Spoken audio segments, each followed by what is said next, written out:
तो कैसे हैं आप सभी लोग। एक बार फिर से स्वागत है आपका हमारे YouTube channel study with Yogesh में। चूँकि कल मैंने आप लोगों को 2 वीडियोस दी थी, संडे था। एक तो मैंने आपकी जो कमियां हैं उस पर आपसे कहा था कि रिक्वेस्ट की थी आप उस पर वर्क करना। होपफुली आप सभी लोग उस पर वर्क करेंगे और आपका स्कोर आने वाले आगामी जो एग्ज़ाम्स होंगे उसमें अच्छा रहेगा। दूसरा, मैंने लोअर PCS और RO मेन से ध्यान से सुनना, RO की विज्ञप्ति आई नहीं है, वो आने वाली है। तो उसके मेन से हिंदी का जो सेकंड पेपर है, क्योंकि लोअर PCS से थोड़ा सा मिलता जुलता है, तो उस पर मैंने काम किया। कई छात्र अभी से उसकी प्रैक्टिस कर रहे हैं, तब तक वो निपुण हो जाएंगे उस वाले पोर्शन पे। ठीक है, तो अच्छी बात है, अभी से मेहनत करना अच्छी चीज़ है। आज क्योंकि कल 2 वीडियो थी तो आज ज्योग्राफी की क्लास आनी थी, लेकिन उसकी प्रैक्टिस का मतलब उसका काम नहीं हो पाया उस पर। तो आपकी एक क्लास मैंने उत्तराखंड की बताई है वीकली, आज आपकी उत्तराखंड आ गई। ठीक है, यानी इस हफ्ते की उत्तराखंड की क्लास का कोटा आज पूरा हो जाएगा। आपकी एक क्लास हिंदी ग्रामर की, जो हिंदी व्याकरण आपकी यूके सिलेबस में दिए हैं, उसको हम थोड़ा सा डीपली स्टडी कर रहे हैं। और आपसे रिक्वेस्ट है, जो टॉपिक एक हफ्ते पढ़ते हो पूरा हफ्ता उसी को दो, छान मारो उसको हर जगह से कि कैसे कैसे क्वेश्चन पूछा जा सकता है। इंटरनेट पे जाओ, गूगल पे जाओ, देखो उससे कैसे कैसे क्वेश्चन आए हैं, तो आपका उससे काम बहुत आसानी से बन जाएगा। ठीक है, हम लोग आज शुरुआत करते हैं परीक्षावाणी की अगली क्लास की। और मैंने आपको पेज नंबर आप लोग निकाल लीजिए, जहां हम प्रमुख व्यक्तित्व वाले पढ़ रहे थे। एक पूरा फोल्डर परीक्षावाणी का बनेगा, प्रमुख व्यक्तित्व वाला आप लोग पढ़ रहे थे, और पेज नंबर 270-71 के कहीं आसपास होगा। और लास्ट मैंने जो आपको पढ़ाया था चंद्र कुमार बर्तवाल तक पढ़ाया था, अगर आपको ध्यान होगा, चंद्र कुमार बर्तवाल तक। ठीक है, एक कंफ्यूजन था वो, हालांकि बहुत लोगों ने लिखा था, मुझे भी ध्यान नहीं रहा था। गोविंद बल्लभ पंत जो हैं वो भारत रत्न वाले अलग थे और जो साहित्यकार थे अलग थे, बहुत लोगों ने लिखा भी था, उसको चेक कर लेना। ठीक है, अगला आपका आता है प्रोफेसर DD शर्मा, लास्ट में लिखा होगा, देख लीजिए, प्रोफेसर DD शर्मा। अब ये मत कहना सर ऐसे तो हम भी पढ़ लेंगे, फिर आप क्या पढ़ा रहे हो कुछ नया। मैं सिर्फ उन लोगों को गाइड कर रहा हूं जिनको ये पता नहीं चलता कि क्वेश्चन क्या क्या पूछा जा सकता है, और मैं पढ़ा ही परीक्षावाणी रहा हूं, तो इसको परीक्षावाणी ही बोलना है। ये मेरी तरफ से कुछ आपको आउटपुट नहीं आ रहा है। ठीक है, देखिए, जन्म छोड़ दीजिए, और नैनीताल जनपद में इसका संबंध नैनीताल डिस्ट्रिक्ट से था। मैंने हमेशा आपसे कहा है कि किसी भी के बारे में पढ़ते हो तो उसका संबंध देख लेना, बेसिकली किस जनपद से था। ठीक है, नैनीताल जिले से इनका क्या था, संबंध था, प्रोफेसर DD शर्मा के। ये उत्तर भारत के अपने श्रेणी के जाने प्राच्यविद और भाषा शास्त्री थे। प्राच्यविद देखो 2 चीजें हैं, एक प्राच्यविद, एक भाषा शास्त्री। ये अपने समय के कह रहा कि ये थे। तो आपको पता है कि हम साहित्यकार वगैरह वाले पढ़ रहे हैं, तो इतना नहीं पढ़ना है, इनको देख लेना। 1 दर्जन से अधिक भारतीय विदेशी भाषाओं का ज्ञान रखने वाले श्री शर्मा ने अब तक उत्तराखंड की भाषाओं में आधे दर्जन से अधिक, हिंदी में 10, पंजाबी में 1, संस्कृत में 2, अंग्रेजी में 16, हिंदी के 2 अनुवादित ग्रंथ प्रकाशित हो चुके हैं। नहीं पढ़ना है, ये आप सिर्फ अपने ज्ञान के लिए पढ़िए, एग्जाम के दृष्टि से इंपोर्टेंट नहीं है। संपूर्ण हिमालय क्षेत्र की भाषाओं पर 12 भागों में प्रकाशमान अनुसंधान योजना के लिए 1984 में नेहरू फेलोशिप और विश्वविद्यालय अनुदान आयोग द्वारा एमेरिटस फेलोशिप से सम्मानित किया गया था। ठीक है, जो ये पॉइंट है, ये सिर्फ अपने ज्ञान के लिए पढ़ना, एग्जाम की दृष्टि से उतना इंपॉर्टेंट नहीं है। हाँ, कभी अगर क्वेश्चन अगर उसने पूछ दिया, उसकी नजरों में आ गया क्वेश्चन, क्या पता कभी पूछ दे कि जो प्रोफेसर DD शर्मा थे उसको नेहरू फेलोशिप और विश्वविद्यालय अनुदान आयोग द्वारा एमेरिटस फेलोशिप से कब सम्मानित किया गया था, एक पॉइंट ये देख लेना। ठीक है, प्रोफेसर DD शर्मा को 1984 में 2 अवार्ड से सम्मानित किया गया था। एक नेहरू फेलोशिप दिया गया था इनको, और दूसरा इनको दिया गया था एमेरिटस फेलोशिप। ठीक है, और एमेरिटस फेलोशिप दिया था विश्वविद्यालय अनुदान आयोग, जिसको यूनिवर्सिटी ग्रांट कमीशन कहते हैं आप, UGC। और जो नेहरू फेलोशिप अवार्ड था, ये कब मिला था इनको, नेहरू फेलोशिप अवार्ड, ये विश्वविद्यालय अनुदान आयोग ने कौन सा दिया था इनको, एमेरिटस फेलोशिप। एमेरिटस फेलोशिप यानी शॉर्ट में लिखा है, ठीक है, AF लिख दिया। और नेहरू फेलोशिप अवार्ड जो मिला था 1984 में, एक पॉइंट ये चेक कर लेना। हिमालय क्षेत्रों का सर्वेक्षण, जनजातीय भाषाओं में शोध एवं लेखन के क्षेत्र में उल्लेखनीय योगदान के लिए international biographical centre Cambridge England द्वारा 1997-98 के लिए इन्हें वर्ष का अंतर्राष्ट्रीय व्यक्ति घोषित किया गया था। क्या पता क्वेश्चन ये पूछ दे कि प्रोफेसर DD शर्मा को कब वर्ष का अंतर्राष्ट्रीय व्यक्ति यानी international person of the year, international person of the year, ठीक है, international person of the year किसने कब किया गया था इनको, 1997-98 में, 1997-98 के लिए international person of the year. और किसने इनको ये सम्मान दिया था, किसने घोषित किया था, international biographical centre Cambridge England द्वारा, यानी इंटरनेशनल बायोग्राफिकल सेंटर, कैम्ब्रिज कहाँ पड़ता है, इंग्लैंड में पड़ता है, उसके द्वारा इसको इन्हें इंटरनेशनल क्या किया था, पर्सन ऑफ द ईयर घोषित किया गया था 1997 और 98 में। सिर्फ ये पॉइंट आपको याद रखना है, इसके अलावा कुछ भी नहीं, ठीक है। सन 2000 में सर्टिफिकेट ऑफ ऑनर से सम्मानित किया गया, राष्ट्रपति द्वारा इनको सर्टिफिकेट ऑफ ऑनर से सम्मानित किया, वो ठीक है, चेक कर लेना, इतना ज्यादा आपको देखने की जरूरत नहीं है। तो आपका जो सन 2000 में सर्टिफिकेट ऑफ द ऑनर इसको सम्मानित किया गया था। तो आपको क्या करना है, इनके बारे में देखिए, कोई बुक वगैरह नहीं, नैनीताल में जन्मे थे, 2 अवार्ड इनको 1984 वाले नेहरू फेलोशिप और जो आपका यूजीसी यूनिवर्सिटी ग्रांट कमीशन ने इनको दिया था, ये ध्यान रखना। और वर्ष का पर्सन ऑफ द ईयर घोषित किया गया था इनको इंटरनेशनल बायोग्राफिक सेंटर कैम्ब्रिज द्वारा, इंग्लैंड 1997-98। सर्टिफिकेट अवार्ड इनको ऑनर का मिला था 2000 में राष्ट्रपति। इतना ही देखना, बाकी जब आप इनके बारे में पढ़ते हो आपको ये पता होना चाहिए कि इनका संबंध किस चीज से, उतने से काम बन जाते हैं।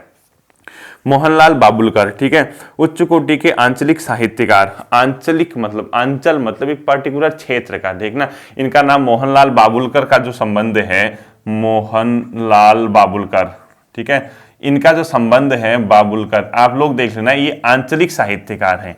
क्या है, आंचलिक मतलब आंचल यानी पूरे विश्व देश में न होके एक पर्टिकुलर क्षेत्र के, ठीक है, क्षेत्रीय जिसको कहते हैं आंचलिक, क्या है ये अपने आप में आंचलिक साहित्यकार हैं। आंचलिक साहित्यकार कौन है अपने आप में, मोहनलाल बाबुलकर। ये वनडे एग्जाम के दृष्टि से इंपॉर्टेंट क्वेश्चन होते हैं, ठीक है। 1931 में देवप्रयाग के मछुयाली ग्राम में हुआ था, उनके द्वारा रचित सभी रचनाओं की विषय वस्तु उत्तरांचल ही है। देखिए इसीलिए मैंने कहा ना, इनको ध्यान रखना, इंपॉर्टेंट कर देना। मोहनलाल बाबुलकर का मतलब जो है आंचलिक क्षेत्र साहित्यकार है, और आंचलिक का मतलब होता है जो एक पर्टिकुलर अंचल, जैसे उत्तराखंड का नाम पहले उत्तरांचल था ना, उत्तर का एक अंचल, एक हिस्सा, पर्टिकुलर क्षेत्र, उसी के लिए जैसे ये इनकी जो रचनाएं हैं उत्तराखंड पे आधारित होंगी तो आंचलिक कहा गया इनको, ये ध्यान में रखना, ठीक है। उनके द्वारा रचित हिमालय के वरदान, मिट्टी में सोना, दहेज, पशुधन, सूरजमुखी की खेती, अंधेरे से उजाला आदि इनकी क्या है, प्रमुख रचनाएं हैं। अब मेन चीज ये आती है, क्या सर ये मोहनलाल बाबुलकर जी की ये रचनाएं पढ़नी पड़ेंगी? मुझे लगता है आपको पढ़नी चाहिए। क्यों? क्योंकि जब ये कोई मतलब आपका आंचलिक होता है, आपके राज्य से संबंधित होता है, विशिष्ट व्यक्ति होता है, तो उनकी रचनाएं आपको देखनी चाहिए। और इनकी जो रचनाएं हैं उत्तराखंड पे आधारित है। अगर आप उत्तराखंड का एग्जाम देते हैं तो आपको हिमालय के वरदान एक पुस्तक, मिट्टी में सोना दूसरी, दहेज तीसरी, पशुधन चौथा, सूरजमुखी खेती पांचवा, अंधेरे से उजाला छठा, इन 6 के 6 रचनाओं को आपने ध्यान में रखना होगा। अपनी बुक में हाईलाइट कर लीजिए भले ही। मोहनलाल बाबुलकर जी की कौन कौन सी हैं? हिमालय के वरदान, मिट्टी में सोना, दहेज, पशुधन, सूरजमुखी की खेती और अंधेरे से उजाला, ठीक है। इसके बाद आता है डॉक्टर शशिधर शर्मा जी का नाम, ठीक है। संस्कृत साहित्य के अग्रणी विद्वान, बेजोड़ लेखक, उच्च श्रेणी के शिक्षाविद, महाकवि, महामहोपाध्याय और शास्त्रार्थ महारथ जैसे गौरवशाली उपाधियों से विभूषित श्री शर्मा जी का जन्म 1932 में हुआ था। ये नहीं पढ़ना है जन्म वगैरह कब हुआ था, ठीक है, ये जन्म वगैरह नहीं आएंगे आपको। डॉक्टर शशिधर शर्मा का संबंध, क्योंकि हम ये हेडिंग ही इसकी है, शिक्षाविद, साहित्यकार, लेखक, ये सब तो खुद ही स्वाभाविक सी बात है, पता चल जाएगा इनका संबंध साहित्य से, वो हाईलाइट कर लेना है, ठीक है। ये देश के पहले प्राध्यापक हैं जिन्हें संस्कृत साहित्य के अनन्य सेवाओं के लिए राष्ट्रीय पुरस्कार सर्टिफिकेट ऑफ ऑनर 1985 में सम्मानित किया गया था। बिना पीएचडी की डिग्री प्राप्त किए डी लिटरेचर की उपाधि प्राप्त करने वाले विश्व भर में अपवादों में से एक थे। यानी डॉक्टर शशिधर शर्मा, यानी इनको बिना पीएचडी की वे डॉक्टरेट की उपाधि दी गई, पीएचडी की डिग्री प्राप्ति के बिना डी लिटरेचर की उपाधि प्राप्त की गई। ये विश्व भर में अपवादों में से एक, वन ऑफ दी वर्ड, मतलब जितने भी हैं, ठीक है। 1991 में ज्योतिर्मठ के शंकराचार्य ने इन्हें विश्व रत्न की उपाधि देकर अलंकृत, 19 ज्योतिर्मठ के शंकराचार्य ने इन्हें विश्व रत्न की उपाधि देकर अलंकृत किया। कांची कामाकोटी के शंकराचार्य ने आजीवन 1000 रुपये प्रतिमाह मानदेय देने संबंधी सम्मान प्रदान किया था। पुरी के शंकराचार्य ने शास्त्र महारथ की मानद उपाधि से अलंकृत किया। देखो अब इनके बारे में क्या क्या देखना है, इनके बारे में ठीक जैसे डॉक्टर 3 पॉइंट बनने। डॉक्टर क्या है इनका नाम? शशिधर शर्मा, शशिधर शर्मा। एक पॉइंट इनके बारे में ये बनना है कि इनका क्या क्या उपनाम है। एक तो ये बनना है शास्त्रार्थ महारथ, शास्त्रार्थ महारथ, शास्त्रार्थ महारथ, ठीक है, महारथ। एक पॉइंट ये देखना है आपको इनके बारे में, इन्हीं को कहा गया। दूसरा महामहोपाध्याय, महामहोपाध्याय दूसरा नाम, इनको ये ध्यान रखना है। तीसरा पीएचडी के बिना डी लिटरेचर की उपाधि, डी लिट। ठीक है, एक पॉइंट ये देखना कि पीएचडी के बिना जो डी लिट की उपाधि पाने वाले व्यक्तियों में से संबंधित हैं। और ये क्या थे इनके बारे में एक पॉइंट ये देखना कि विश्व रत्न की उपाधि देकर कब अलंकृत इनको किया गया था। 1991 में विश्व रत्न की उपाधि दी गई थी इनको, 1991 में विश्व रत्न की उपाधि दी गई थी। बस इतना ध्यान रखना, इससे ज्यादा कुछ नहीं रखना इनके बारे में। बाकी आपको ये पता ही है कि इनका संबंध साहित्य जगत से है, तो ये खुद ही अपना स्वाभाविक सी बात है, इतना हम लोगों का खुद ही बन जाता है। ठीक है, इतना ही ध्यान रखना इनके बारे में। ये पॉइंट देखो, छोटी छोटी बारीकी हैं, किसी भी किताब को पढ़ोगे उसमें बहुत चीजें होती है पढ़ने को, लेकिन हम लोग सोचते हैं ना हवा में पढ़ के जाएं एग्जाम हमारा करेक्ट हो जाएगा, तो ऐसा नहीं हो पाता। अगला इसके बाद आता है आपका गोपेश्वर कोठियाल जी के बारे में। देखिए, आचार्य गोपेश्वर कोठियाल का जन्म टिहरी के उत्खंडा गांव में फरवरी 1909 में हुआ था। आपको जन्म वगैरह नहीं पढ़ना है। 1935 में जब उच्च शिक्षा प्राप्त कर देहरादून पहुंचे, उन दिनों टिहरी गढ़वाल राज्य अनेक प्रकार के असंतोषों से उभर रहे जन आंदोलनों का केंद्र बिंदु हुआ था। ठीक है, ये तो पता ही है, आपको पढ़ने वाली चीजें हैं। अतः जिस प्रकार 1939 में उत्तराखंड में कांग्रेस की आवाज बुलंद करने तथा स्वतंत्रता आंदोलन में जन जन का आंदोलन बनाने के लिए भक्ति दर्शन और भैरव दत्त धुलिया आदि ने कर्मभूमि का प्रकाशन किया, ठीक उसी प्रकार टिहरी रियासत के जन आंदोलन तथा टिहरी राज्य प्रजामंडल की गतिविधियों को जन जन तक पहुंचाने के लिए 15 अगस्त 1947 को भगवती प्रसाद पांथरी, गोपेश्वर कोठियाल और तेजराम भट्ट ने मिलकर देहरादून से युगवाणी साप्ताहिक का पत्रिका का प्रकाशन किया। ठीक है, अब परीक्षावाणी के अनुसार युगवाणी, कहीं आपको 41 भी दिखेगा, युग 41 43 को युगवाणी का प्रकाशन देखना 1947 में। ठीक है, 3 लोगों ने किया था, इनमें कौन सा संबंधित नहीं था युगवाणी से, क्वेश्चन ऐसे पूछेगा। 3 लोग थे, कौन कौन थे? भगवती प्रसाद पांथरी, एक कौन थे? भगवती प्रसाद पांथरी, 3 लोगों के नाम आते हैं इसमें। ठीक है, दूसरा इसमें आता है गोपेश्वर कोठियाल, जिनके बारे में आप पढ़ रहे हो, गोपेश्वर कोठियाल। ये 3 के 3 नाम याद रखना कि युगवाणी का संबंध किन किन लोगों से था। ठीक है, तीसरा तेजराम भट्ट ने, कौन थे? तेजराम भट्ट। और दूसरा क्वेश्चन, युगवाणी जो प्रकाशित हुआ था साप्ताहिक था, कहां से उसका प्रकाशन हुआ था? देहरादून से। यानी ये जो पब्लिश हुआ था देहरादून से, समाचार पत्र वीकली निकलता था, देहरादून से इसका क्या होता था? पब्लिकेशन होता था। तो गोपेश्वर कोठियाल के बारे में आपको यही पॉइंट देखने को मिलेगा। अगला आता है डॉक्टर चक्रधर बिजलवान, ज्यादा इंपोर्टेंट इनके बारे में ऐसे क्वेश्चन नहीं मिलेंगे वनडे एग्जाम में। संस्कृत के मूर्धन्य विद्वान, उच्च कोटि के ग्रंथकार, शिक्षाविद, समीक्षक, भाषाविद व जनसेवी श्री बिजलवान का जन्म 1932 में हुआ था। ये सब छोड़ दीजिए। ठीक है, इन्होंने कई संस्कृत ग्रंथों का प्रणयन और संपादन किया। इनके द्वारा रचित ग्रंथों के प्रमुख हैं भारतीय ज्ञान मीमांसा, हिंदू शास्त्रम, भारतीय न्याय शास्त्र, न्याय और अद्वैत वेदांत के परीक्षा में ज्ञान। ये जो रचनाएं हैं, सच बताऊं इतने इंपॉर्टेंट नहीं है। ठीक है, कितनी रचनाएं पढ़ते रहोगे। उत्तराखंड के परिप्रेक्ष्य में जब रचनाएं पढ़ोगे तो आपके जो बेसिकली जो क्वेश्चन आते हैं वो आपके राज्य से संबंधित बुकों के नाम आते हैं। ध्यान रखना, ऐसे बुक्स आएंगी जो आपके राज्य से संबंधित होंगी, वही बुक आपसे एग्जाम में पूछेगा। ऐसी बुक्स के ही नाम आपको एग्जाम में देखने को मिलेंगे। ठीक है, शैलेश मटियानी, इनके बारे में पढ़ लीजिए, थोड़ा सा इसको डिटेल से पढ़ना पड़ेगा। शैलेश मटियानी जी के बारे में, इनके बारे में। ठीक है, ऊपर वाला स्किप कर सकते हैं आप, ज्यादा इंपॉर्टेंट नहीं है। शैलेश मटियानी देखिए, कथा शिल्पी, उपन्यास का प्रखर चिंतक और विचारक श्री मटियानी का जन्म 14 अक्टूबर 1923 को बाड़ेछिना अल्मोड़ा में हुआ था। जन्म भी याद रखना है, 14 अक्टूबर 1930 में। कहाँ हुआ था? बाड़ेछिना। बाड़ेछिना कहाँ पड़ता है? अल्मोड़ा में, बाड़ेछिना। ठीक है, ये कहाँ पड़ता है? अल्मोड़ा में इनका जन्म हुआ था। ये जन्म भी याद रखना है। ठीक है, इसके बाद उन्होंने विकल्प पत्रिका के साथ साथ विकल्प प्रकाशन आरंभ कर अपनी रचनाओं का स्वयं प्रकाशन किया था। ये क्वेश्चन आया था एक बार कि विकल्प नामक पत्रिका किसने प्रकाशित की थी, तो ये ध्यान रखना, विकल्प पत्रिका किसकी है? शैलेश मटियानी की निकाली हुई थी।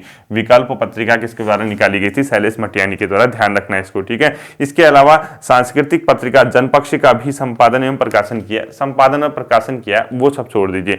इन्होंने 25 उपन्यासों, 19 कहानी संग्रहों, 10 वैचारिक लेख ग्रंथ तथा 1 दर्जन से अधिक बालोपयोगी पुस्तकों का सृजन किया। 2001 में इनका देहांत हो गया। देहांत वगैरह छोड़ दीजिए।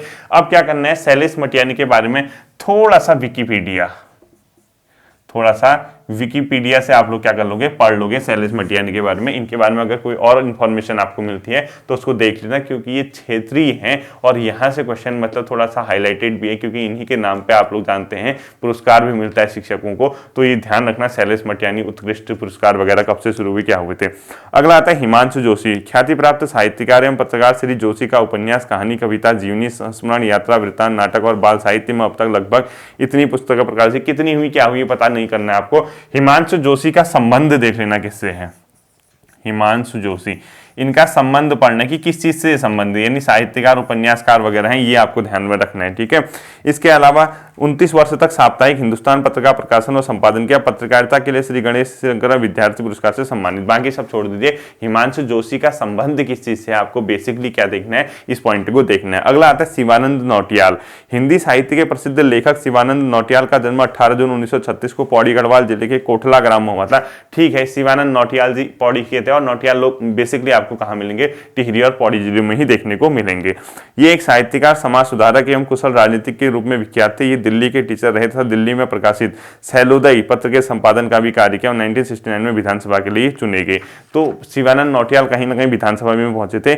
उनकी कुल इतनी पुस्तकें रचना हुई हैं, ये सब छोड़ दिए। 1974 में प्रकाशित था उत्तर प्रदेश सरकार द्वारा पुरस्कृत गढ़वाल गंगा यमुना के नहर के लोक नृत्य, सन 1981 में प्रकाशित गढ़वाल के लोक नृत्य, सन 1987 में प्रकाशित तपोभूमि गढ़वाल, उनकी कालजयी रचनाएं। ये 3 के 3 किताबों के नाम आपको याद रखने होंगे। ये इंपोर्टेंट रचनाएं हैं क्योंकि इसमें आपके क्षेत्र का नाम आता है, आपकी संस्कृति का नाम आता है। तो ऐसे क्वेश्चन को हमेशा ध्यान रखना है, जहां क्षेत्र का नाम, जहां संस्कृति का नाम, जहां कला का नाम आता है। तो ये जो शिवानंद नौटियाल जी की 3 पुस्तकें हैं, एक तो गढ़वाल के लोक नृत्य, ठीक है, 3 किताबें ध्यान रखना है इनकी। गढ़वाल के लोक नृत्य पहली किताब, ये ध्यान रखनी है। दूसरा क्या रखना है आपको, गढ़वाल के लोक नृत्य तपोभूमि गढ़वाल, तपोभूमि गढ़वाल, दूसरी किताब आपको ये ध्यान रखनी है, ठीक है। और तीसरी जो आपकी किताब आती है वो आता है गढ़वाल के लोक नृत्य, जो एक गढ़वाल के लोक नृत्य प्रकाशित, गढ़वाल के लोक नृत्य, ठीक है। 2 गढ़वाल के लोक नृत्य हैं, एक तो 1981 में, एक 1987 में प्रकाशित। मतलब ये गढ़वाल के लोक नृत्य और गढ़वाल तपोभूमि गढ़वाल किसकी पुस्तक है, शिवानंद नौटियाल जी की है, ये ध्यान रखना। बाकी ईयर छोड़ दीजिए, शिवानंद नौटियाल जी की है, ठीक है, शिवानंद नौटियाल जी की है। दोनों ही किताबें ये आप लोग ध्यान में रखना। और जो गढ़वाल के लोक नृत्य है, ये ईयर वगैरह दे रहा है कि 1981 में प्रकाशित हुए, दूसरा वो 87 में तपोभूमि गढ़वाल। ये क्या पता है, आप यूके SSC का कोई भरोसा नहीं रहता। 1987 लिख दो इसको, यहाँ 1981 लिख दो, ठीक है। ये किसकी है, शिवानंद नौटियाल जी के बारे में है, यही है। अगला आता है आपका डॉक्टर उमाशंकर सतीश, यानी डॉक्टर उमाशंकर सतीश। इनके बारे में देखो, गढ़वाली के सशस्त्र लेखक, कवि, गीतकार, गायक श्री सतीश का जन्म 37 में हुआ था, 1937। अध्ययन के दौरान यही ये स्टेट विश्वविद्यालय अल्बानी न्यूयॉर्क द्वारा संचालित शिक्षा स्रोत केंद्र में अनुसंधान अधिकारी नियुक्त हो गए। सब छोड़ दिया। तदनंतर केंद्रीय हिंदी संस्थाओं के प्राध्यापक, ये सब छोड़ने हैं। गढ़वाली फोनोटिक्स पर इन्होंने महत्वपूर्ण शोध किया। अंग्रेजी में इन्होंने a linguistic study of Jaunsari पुस्तक लिखी। यही क्वेश्चन यहाँ से आता है, a linguistic study of Jaunsari किसकी है, उमाशंकर सती की। A linguistic study of Jaunsari, a linguistic study of Jaunsari किसकी पुस्तक है, उमाशंकर सती की। उमाशंकर सतीश की है, ठीक है, उमाशंकर जी की है, सतीश ऐसी ब्रैकेट में कर देना। ये ए लिंग्विस्टिक स्टडी ऑफ जौनसारी किसकी पुस्तक है, उमाशंकर सतीश की। इतना ही इनके बारे में पढ़ते हैं। अगला आता है आपका राजेंद्र धसमाणा। इनका जन्म 1936 में पौड़ी के बग्याली गांव में, तो छोड़ दीजिए। ये अत्यंत मुखर, निर्भीक था, रूढ़िवादी विरोधी कवि एवं संपादक हैं। ये the kit walks of Mahatma Gandhi, एक ही पुस्तक देख लेना, ठीक है, के प्रधान संपादक था। दूरदर्शन के प्रातःकालीन समाचार बुलेटिन के संपादक रह चुके हैं। इनकी मुख्य कविता संग्रह परवलय है, यानी इनकी जो राजेंद्र धसमाणा जी की है कविता संग्रह परवलय का संबंध किससे है, राजेंद्र धसमाणा, ठीक है, ये ध्यान रखना। कविता संग्रह परवलय का संबंध राजेंद्र धसमाणा जी का है, राजेंद्र धसमाणा, ये ध्यान में रखना, ठीक है। परवलय किसकी है, राजेंद्र धसमाणा जी की है। इसको आप लोग क्या करोगे, ध्यान में रखोगे। और इसी के साथ ऊपर इसने लिख रहा है the collected works of Mahatma Gandhi. ये नहीं आएगा वैसे आपके एग्जाम, क्योंकि संपादन वगैरह इस टाइप का नहीं पूछता, छोड़ दीजिए इसको। इन्होंने गढ़वाली में जंक जोड़, अर्धग्रामेश्वर, जय भारत, जय उत्तराखंड तथा भड़ भंडारी, माधो सिंह आदि नाटकों का लेखन किया तथा भवानी दत्त थपलियाल के प्रहलाद नाटक का कालांतरण व कथांतरण, कन्हैयालाल डंडरियाल के कंसवध व कंसानुक्रम नाम के भावांतरण और महेशल कुंवर के कोंकणी नाटक वाडा चिरेम्बदी का रूपांतरण पैसा न धसला गुस्मान सी रौतल्या के नाम से किया। ये सब नहीं पढ़ना है, ठीक है। इतना पढ़ोगे वहां वैसे भी बेहोश हो जाओगे। इतना कब तक रटते रहोगे, आएगा नहीं आएगा छोड़ के आ जाओ, मतलब कुछ फर्क नहीं पड़ता इसमें। ये छोटी मोटी चीजें, अब क्योंकि हम वैसे ज्ञान के लिए तो पढ़ सकते हैं, अब एग्जाम की दृष्टि से इतनी रचनाएं कब तक पढ़ते रहेंगे बताओ, इसको आप लोग छोड़ सकते हैं, ठीक है। अगला आप लोगों को क्या करना है देखना है, देखिए। तो ये यहाँ से जो राजेंद्र धस्माना जी का है, आप यहाँ से सिर्फ क्या देखोगे, एक ये देख लेना, जय भारत जय उत्तराखंड, क्योंकि आपके राज्य का नाम आता है। ऊपर लिखा है इसने, इन्होंने गढ़वाली के जंकजोड़ अर्धग्रामेश्वर के बाद जो लिखा है जय भारत जय उत्तराखंड तथा भड़ भंडारी माधो सिंह आदि नाटकों का लेखन किया। यानी ये दो चीजें आपको देखनी है, एक तो जय भारत जय उत्तराखंड किसकी है, राजेंद्र धस्माना जी का नाटक है, और ये है क्या नाटक है, ध्यान रखना, जय भारत जय उत्तराखंड, ये जय भारत जय उत्तराखंड ये क्या है, एक नाटक है। किसका है नाटक, ये राजेंद्र धस्माना जी का। और दूसरा भड़ भंडारी माधो सिंह भी नाटक किसका है, राजेंद्र धस्माना जी का, भड़ भंडारी माधो सिंह, भड़ भंडारी, क्योंकि आपके यहाँ लोकल के नाम आ रहे हैं इसलिए इस टाइप के क्वेश्चन पूछे जाते हैं एग्जाम में। भड़ भंडारी माधो सिंह भी क्या है नाटक है, ये भी राजेंद्र धस्माना का, और है क्या नाटक है, इसको देख लेना है, ठीक है। इसके अलावा सब छोड़ दीजिए। अगला आता है डॉक्टर श्याम सिंह शशि। डॉक्टर श्याम सिंह शशि प्रख्यात साहित्यकार वगैरह, ये सब हम साहित्यकार वगैरह ही पढ़ लें तो इतना इंपॉर्टेंट आपको ये देखना नहीं कि पत्रकार साहित्यकार, वो तो नाम पता होना चाहिए कि इनका संबंध किस चीज से है, ठीक है। इनने लोकप्रिय शिक्षाविद, कुशल प्रशासक रहे, सब छोड़ दिए। 1990 में पद्मश्री सम्मान से अलंकृत किया गया। उन्होंने 52 देशों की यात्रा कर एक नृवैज्ञानिक के रूप में भारतीय मूल के रोमा जिप्सियों का अध्ययन किया था। मैक्सिको, जापान, थाईलैंड में सूर्य मंदिरों को खोजकर भारतीय संस्कृति के इतिहास में श्रीवृद्धि की। यानी आपको डॉक्टर श्याम सिंह के बारे में अगर ध्यान रखना है तो एक पॉइंट ये देख लेना कि इनको पद्मश्री कब मिला, 1990 में इनको पद्मश्री मिला था डॉक्टर श्याम सिंह को, ठीक है। 1990 में क्या दिया गया था इनको पद्मश्री अवार्ड डॉक्टर श्याम सिंह शशि को। बाकी इनके बारे में अगर आप लोग पढ़ेंगे तो ये ध्यान रखना कि इन्होंने जो है ये मतलब जो इन्होंने क्या किया ये सब छोड़ दिया, इनका संबंध किस चीज से, कहीं ना कहीं ये विशिष्ट रूप से ऐतिहासिक जो चीजें हैं उनकी खोज में, उनके रिसर्च करने में भी लगे रहे, शिक्षाविद हैं, साहित्यविद हैं, वो सब चीजें हैं, बाकी सब छोड़िए, ठीक है। अंग्रेजी में संपादित encyclopedia of humanities and social sciences, encyclopedia of Indian tribes, encyclopedia indica था सामाजिक विज्ञान, हिंदी विश्वकोश आदि उनके अनवरत अध्ययनवास एवं सतत साधना के प्रतीक हैं। उनके nomads of the Himalayas, Roma the gypsy world, Gaddis of Himalayas आदि निर्वैज्ञानिक मानवशास्त्री ग्रंथ हैं। अब आपको क्या करना है, देखिए इंसाइक्लोपीडिया से संबंधित इनकी 3-4 रचनाएं हैं। यानी ये जो आपका मेन है encyclopedia indica, encyclopedia of Indian tribes, ये क्योंकि भारत के परिप्रेक्ष्य में इंडियन ट्राइब्स कह रहा है तो उत्तराखंड के परिप्रेक्ष्य में अगर क्वेश्चन पूछेगा तो चांसेस कम बन जाते हैं। यानी हार्डली ऐसा होगा कि आपका ये क्वेश्चन एग्जाम में पूछा जाए कि इंसाइक्लोपीडियाज ऑफ इंडियन ट्राइब्स यहाँ उत्तराखंड के एग्जाम में, लेकिन व्यक्ति उत्तराखंड से संबंधित है। अब क्या करोगे बताओ, तो इंसाइक्लोपीडिया वाले इनके 3 के 3 आप लोग देख जाना, encyclopaedias of Indian tribes, encyclopaedia of humanities and social sciences and सामाजिक इंसाइक्लोपीडिया इंडिका, ये 3 के 3 देख जाना किसके, डॉक्टर श्याम सिंह शशि की है। इसके अलावा इनका कुछ नहीं देखना है। Professor Ganga Prasad Vimal authors guild of India के उपाध्यक्ष भी रहे, ये सब छोड़ दिए। हिंदी के श्रेष्ठ कवि कथाकार वगैरह थे, हम पढ़ ही वही रहे हैं तो इसमें इतनी इंपॉर्टेंट नहीं है। इनकी रचनाएं भी आप लोग ज्यादा इंपॉर्टेंट ध्यान मत रखना, क्योंकि बहुत सी रचनाएं हम इतना नहीं पढ़ सकते हैं, ठीक है। हम खुद ही यहाँ बेहोश जाएंगे, मैं खुद पढ़ाते पढ़ाते बेहोश होने की कंडीशन में आ गया इनकी रचना देखिए, आप तो भी छात्र हैं, इतना नहीं पढ़ना है। डॉक्टर गिरिराज शाह, इनके विषय में थोड़ा सा पढ़ लेना है। डॉक्टर गिरिराज शाह के बारे में, भारतीय पुलिस सेवा के अवकाश प्राप्त चर्चित अधिकारी, लेखक, इतिहास का पुलिस मामलों के विश्लेषक, समीक्षक श्री शाह विभिन्न विषयों पर 50 से अधिक पुस्तकों का अध्ययन वगैरह कर सकें, छोड़ दीजिए, स्किप कर दीजिए, ठीक है, इतना नहीं आएगा एग्जाम में। लीलाधर जगोड़ी के बारे में थोड़ा सा इनके बारे में इंपॉर्टेंट है, क्योंकि इनको कुछ समय पहले एक अवार्ड भी मिला था। आप लोगों को कमेंट करना है क्या इनको सरस्वती सम्मान मिला था, क्या इनको व्यास सम्मान मिला था, कोई ना कोई एक अवार्ड मिला है। ध्यान रखना किस वर्ष के लिए, शायद लीलाधर जगोड़ी जी हैं, शायद 2018 या 19 का इनको अवार्ड मिला है, सरस्वती या व्यास सम्मान। चेक कर लेना लीलाधर जगोड़ी को कौन सा अवार्ड मिला और किस रचना के लिए मिला है, क्योंकि उत्तराखंड के हैं। अब आपसे 1-2 साल बाद ये जो पटवारी लेखपाल के एग्जाम होंगे आगे, उन एग्जामों में पूछेगा लीलाधर जगोड़ी को कौन सा अवार्ड मिला है, 2-3 साल पहले देख लेना, या सरस्वती या व्यास जो भी होगा चेक कर लेना उसको, ठीक है। इनका जन्म 1944 में टिहरी के धंगल गांव हुआ था। लीलाधर जगोड़ी जी का जन्म देखना किस जगह से, किस डिस्ट्रिक्ट से संबंधित है, ठीक है। प्रमुख रचनाएं महाकाव्य के बिना, शंखमुखी शिखर, अनुभव के आकाश में चांद, ये सब छोड़ दीजिए। इतनी रचनाएं क्यों पढ़नी है यार, इतनी रचनाएं, एक एक रचना पढ़ोगे तो खाली वहां बेहोश हो गया होगे। इससे अच्छा है कि आप लोग इनकी जो 2-3 साल पहले इनको अवार्ड मिला है वो किस रचना के लिए मिला था, वो आपके एग्जाम की दृष्टि से ज्यादा इंपॉर्टेंट हो जाएगा। 1977 में इन्हें साहित्य अकादमी पुरस्कार से सम्मानित किया गया, हाँ ये देख सकते हो, ये प्रॉपर अवार्ड है। लीलाधर जगोड़ी को 1977 में साहित्य अकादमी पुरस्कार मिला था, ये देख लेना, ठीक है। 1977 में साहित्य अकादमी पुरस्कार मैंने आपको बता रहा हूँ मैंने क्या किया था जब ये परीक्षावाणी के इनकी प्रमुख रचनाएं मैंने एक जगह लिख दी थी। मैंने क्या किया, इधर रचनाओं के नाम लिखा डैश करके, जैसे 4-5 रचनाएं मेन जो मुझे लगी उधर किससे संबंधित है, और ये व्यक्ति विशेष वाला चैप्टर मैंने उसके अलावा कुछ पढ़ा ही नहीं। ठीक है, किसका क्या उपनाम था ये वगैरह अब जमाना गया इस टाइप का, रचनाओं से ही क्वेश्चन आ सकता है। तो लीलाधर जगोड़ी वाला जो मैंने आपको कॉन्सेप्ट बताया वो देख लेना। अगला है देवेंद्र मेवाड़ी।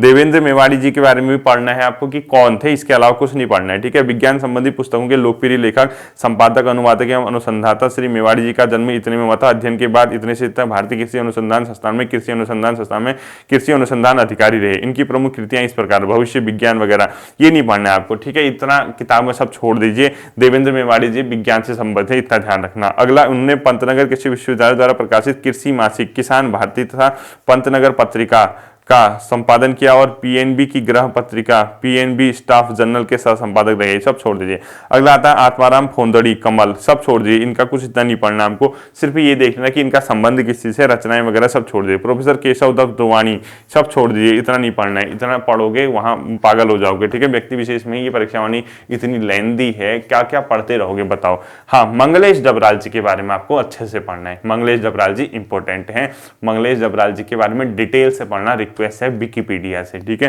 मंगलेश डबराल जी प्रख्यात संपादक श्री डबराल जी का जन्म 1948 में टिहरी में हुआ था, याद रखना है। यानी डबराल जी का जन्म 1948 में कहा हुआ था, टिहरी में हुआ था, ये भी आपको ध्यान में रखना है।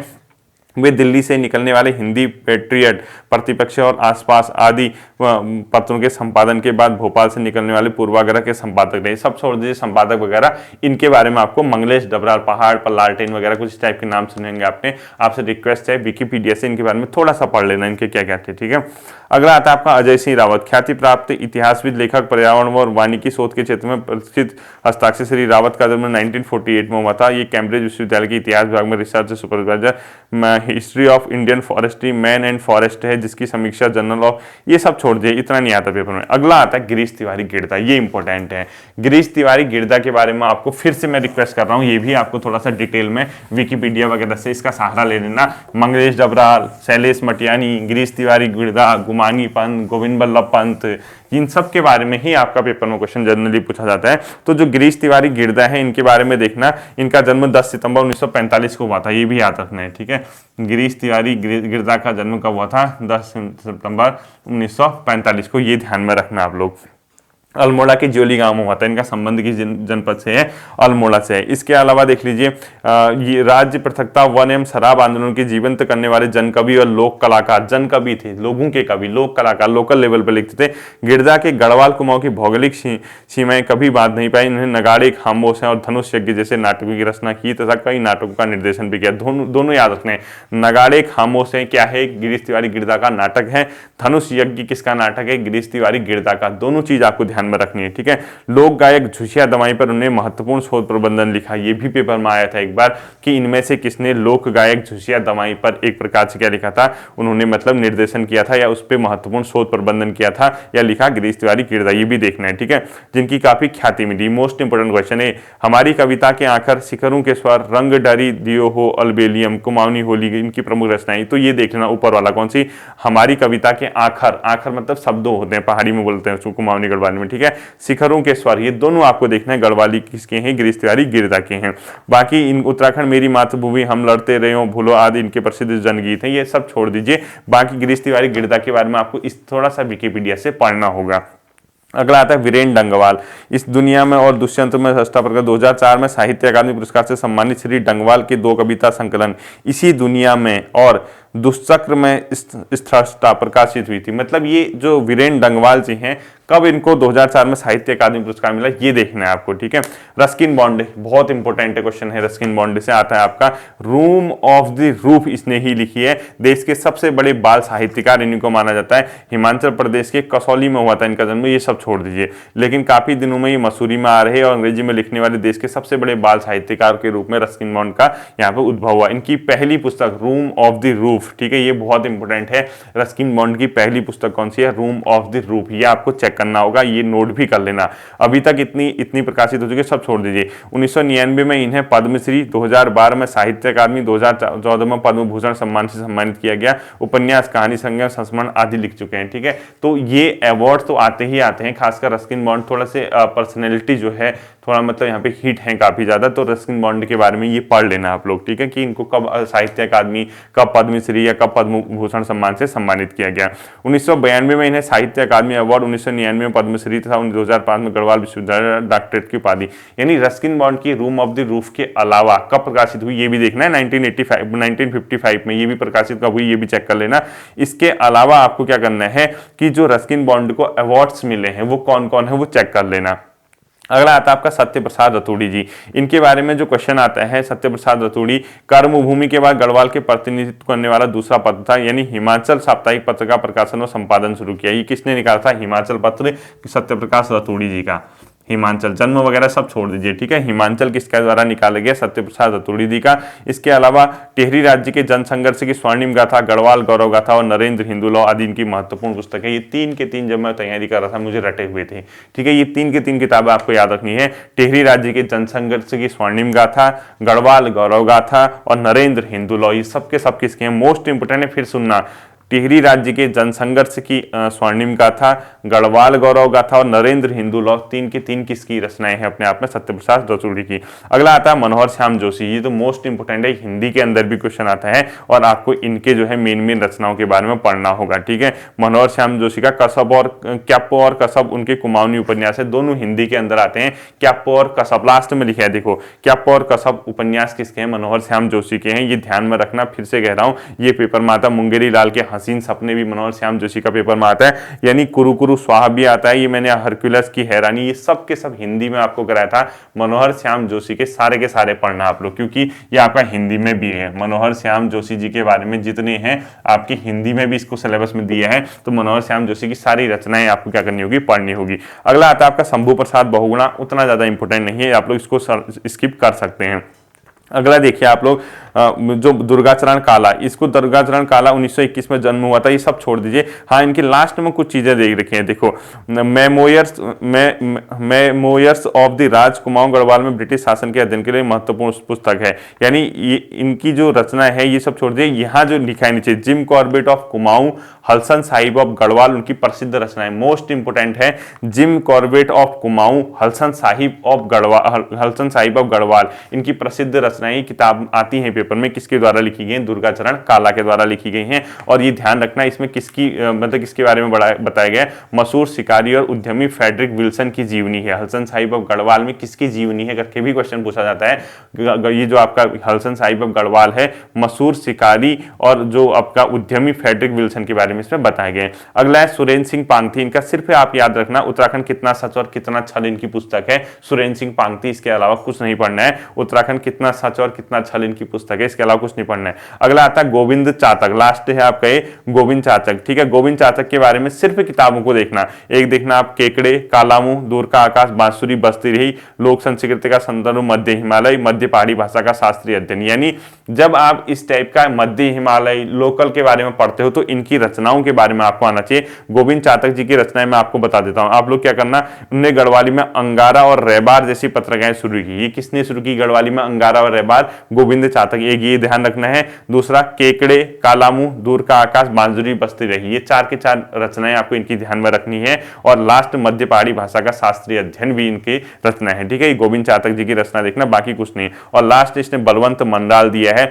जो कि मुजफ्फरनगर कांड के व्यथित होकर कत्यूरी मानसरोवर पत्रिका का प्रकाशन किया। ये किसकी है कत्यूरी मानसरोवर? बलवंत मंडाल की। और पहाड़ के आगे भीतर पहाड़ किसकी है? बलवंत मंडाल की। इतना आपको देखना होगा। अब मैं आपको इसका पूरा एक तरीका बता देता हूं, ठीक है।